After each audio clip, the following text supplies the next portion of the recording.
Fala, meu povo, tudo beleza ou yes? Moçada, vamos começar aqui hoje nosso curso básico para o ensino médio de climatologia, introdução à climatologia. E como eu sempre gosto de fazer, começo mais esse assunto falando sobre conceitos. Aqui dois conceitos básicos essenciais que muitos de vocês confundem. Conceito de tempo atmosférico e clima. Meu povo, para que não haja mais problemas quanto a isso aqui, lembre-se do seguinte, olha a mãe, olha o macete. Quando você fala de tempo, você fala que o tempo está. Você jamais dirá que o tempo é. O tempo sempre está. E o clima? O clima sim. O clima você fala. O clima é. O clima nunca está. O clima é. Para que fique mais claro, olha só. Imagine você acordando num domingo pela manhã, sol rachando mamona, temperatura super elevada, céu aberto. E aí você percebe que as condições atmosféricas naquele momento estavam muito propícias para você frequentar um clube, ir à praia, etc. O que você faz então? Ou o que você fala? Você fala que o tempo está favorável, o tempo está bom para ir para o clube. Jamais diga que o clima está bom, porque o clima nunca está, o clima é, já o tempo está. Então o tempo está ensolarado, o tempo está quente, o tempo está chuvoso, o tempo está seco. Lembrando que no intervalo de 24 horas, no intervalo de um dia, podem existir diferentes tipos de tempo atmosférico. Já o clima não está. O clima é um padrão anual que se repete. O clima é tropical, o clima é equatorial, o clima é subtropical, temperado, polar, etc. Então lembre-se sempre dessas frases que você não terá mais problema. O tempo está, o clima é. Bateu a dúvida? Lembra, por exemplo, do Jornal Nacional. Você está assistindo ao jornal, aí vem o William Bonner e chama a Maju. Quando a Maju aparece no jornal à noite, ela vem para falar de quê? Do clima ou do tempo? Ela vem para apresentar a previsão do tempo. Ela vai falar sobre as possibilidades do tempo atmosférico no dia ou nos dias seguintes, semanas seguintes, etc. Ela não fala da previsão do clima, até porque o clima não se prevê, o clima é e pronto. Já o tempo está, então o tempo pode ser previsto. Beleza, beleza? Ótimo. Para a gente seguir aqui, ó. Como o assunto é climatologia, nós vamos dar um foco maior ao conceito clima. E para isso, vou puxar uma setinha aqui, ó, para que neste canto do quadro falemos um pouquinho sobre os elementos do clima. Elementos do clima. Meu povo, por favor, muitos quando chegam neste momento da aula aqui, ó, confundem elementos do clima com fatores do clima. Eu vou até explicar separadamente essas duas partes para que não haja confusão.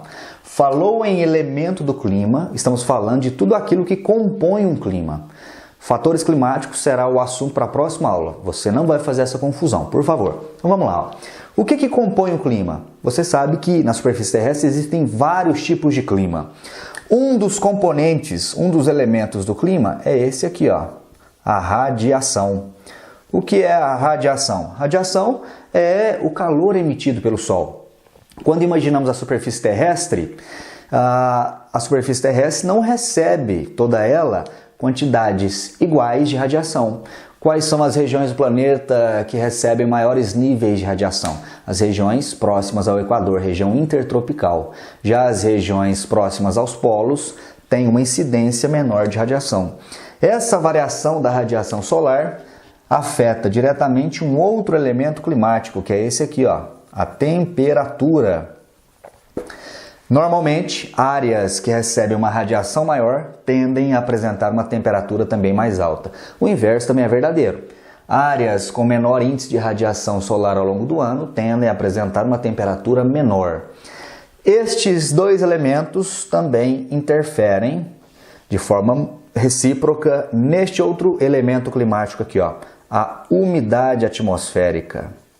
O que é a umidade, meu povo? Umidade faz referência à quantidade de vapor d'água presente na atmosfera. Lembre-se que a umidade pode ser expressa de duas formas diferentes. Existe a umidade absoluta e a umidade relativa. A umidade absoluta refere-se à quantidade total de vapor na atmosfera. Normalmente ela é expressa em gramas por metro cúbico. Já a umidade relativa é expressa de que forma? Em porcentagem. Já viu quando aparece lá na previsão do tempo do jornal? Que aí a moça fala assim, ó, amanhã a umidade atmosférica na cidade tal fica em torno de 80%. O que quer dizer uma umidade relativa do ar em torno de 80%? Quer dizer que faltam 20% para se atingir o 100%. E o que significa um 100 de umidade do ar? Significa o ponto de saturação. Quando a umidade absoluta, a umidade relativa atinge o 100%, quer dizer que atingiu-se o ponto de saturação e vai haver precipitação atmosférica. Tranquilo? Nos desertos, como o tempo é muito seco, como a umidade relativa é muito baixa, normalmente nos desertos a umidade relativa fica abaixo dos 30%.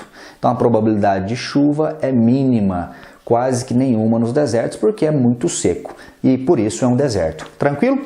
E para a gente fechar, galera, falta um último elemento climático, que é a pressão atmosférica. Pressão atmosférica. Vou colocar o ATM aqui e você entende o que é a pressão atmosférica. A pressão atmosférica é, de uma forma bem simples e didática para que você entenda, o peso que o ar exerce na superfície terrestre. Normalmente, áreas de menor altitude têm maior pressão atmosférica, maior altitude, menor pressão atmosférica. A pressão atmosférica costuma variar também de acordo com a temperatura. Áreas mais quentes tendem a apresentar uma temperatura menor. Mais quente, pressão atmosférica. Áreas mais quentes têm uma menor pressão atmosférica. E áreas mais frias tendem a apresentar uma maior pressão atmosférica. Afinal de contas, basta você lembrar do seguinte, um ar quente, temperatura elevada, fica leve, então o ar quente tende a subir. Se o ar tende a subir, diminui o peso, a pressão que ele exerce na superfície. O inverso também é verdadeiro. Um ar frio, ele é um ar denso. O ar denso, frio, tende a exercer um peso, uma pressão maior na atmosfera. Tranquilo, galerinha? Beleza? Então, por hora é isso. Nessa aula introdutória, meu objetivo era diferenciar esses dois conceitos e falar também um pouco sobre os elementos do clima. Na próxima aula, abordaremos os fatores climáticos. O que os fatores climáticos farão ou pelo que eles são responsáveis? Eles são responsáveis por fazer variar estas características aqui, ó, estes elementos climáticos. Então é isso aí. Te aguardo na próxima aula. Até lá, um abraço.